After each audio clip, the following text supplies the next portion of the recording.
So I just thought I'd make a quick video on this. We got a couple samples here. I sent in 5 samples for analysis. We did ICP 35 elements, and we did a fire assay for gold. So the other half of these 2 were sent in as part of the 5 samples. They were almost mirror image of these, basically broken in half.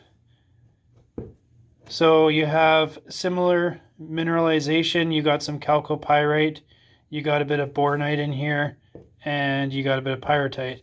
This one here,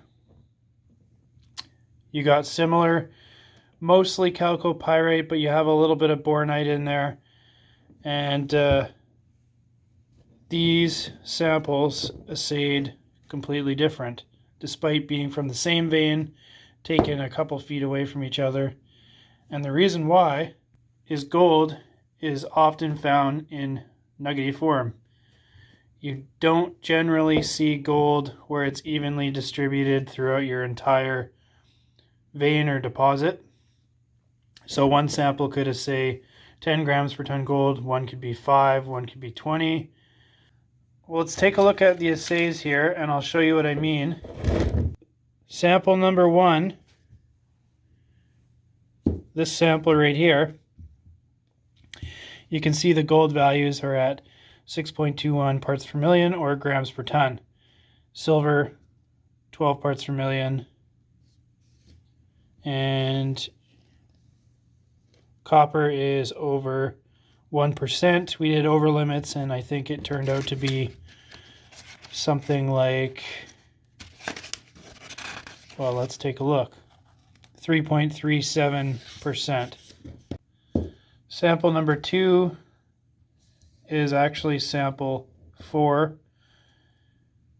0.21 grams per ton gold, 6.6 grams per ton silver, copper also exceeding 1%.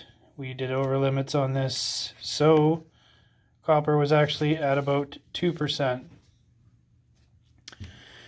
And that just goes to show you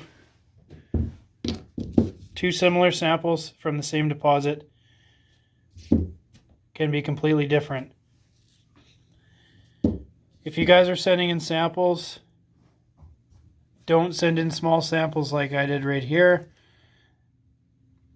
because gold's nuggety. If you want to send in a sample, send in a larger sample, because that way you'll get a better result. Sometimes the lab will have an option to send in like a kilogram of material and they'll actually analyze a kilogram. If you send in 50 pounds and you choose a 30-gram fire assay, they're taking 30 grams of the sample. They're not analyzing the whole thing. So it's either 30 grams or 50 grams.